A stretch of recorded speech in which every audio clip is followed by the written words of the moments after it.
അളിയ നോക്കളെ അളിയ എന്താണ്ട് കാണാനില്ല.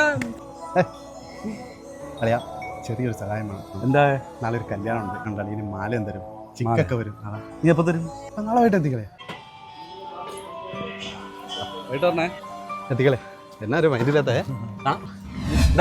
അളിയാ നീ ഇവിടെ വന്നിരിക്കായിരുന്നാ? ആ ഇവനെ കാണാനില്ല. എവിടെ പോയി? ആ ഫോണൊക്കെ വെച്ച് ഓഫീസിൽ അവൻ മുങ്ങി. നിന്റെ മാല കൊണ്ടാ പോയേക്കണ. വിളിച്ചിട്ട് കിട്ടില്ലേ? ആ കിട്ടണമൊന്നുമില്ല. അവൻ നിന്നോട് അപ്പോഴേ പറഞ്ഞല്ലേ അവന് മാല കൊടുക്കല്ലേന്ന്.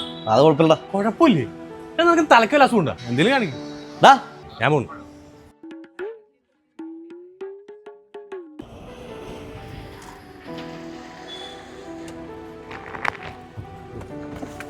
നിർത്താം.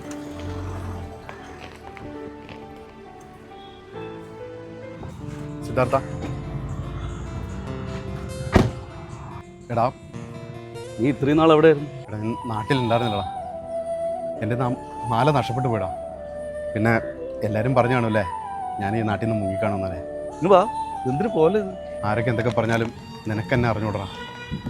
ചെയ്യാവുന്ന പണി മൊത്തം ചെയ്തു. അന്ന് നഷ്ടപ്പെട്ട മാല എത്രയുണ്ടെന്ന് എനിക്കറിയില്ല. ഇതൊരു 3 പവൻ എടുത്ത് കാണും. ഇത് നീ വച്ചോടാ. വേണ്ട വേണ്ട വേണ്ട വേണ്ട അല്ല ഞാൻ പറഞ്ഞ കേക്ക്. ഇത്ര കഷ്ടപ്പെട്ടല്ലടാ. ഇത് ഞാൻ നിനക്ക് തരണതാണ്. ഇല്ലെങ്കിൽ എനിക്കൊരു മനസ്സമാധാനം ഉണ്ടാവില്ല. നീ പറഞ്ഞല്ലോ കൂടെ അപ്പുറപ്പാണെന്ന്. നീ വീട്ടിൽ ചെല്ലേ. നീ വീട്ടിൽ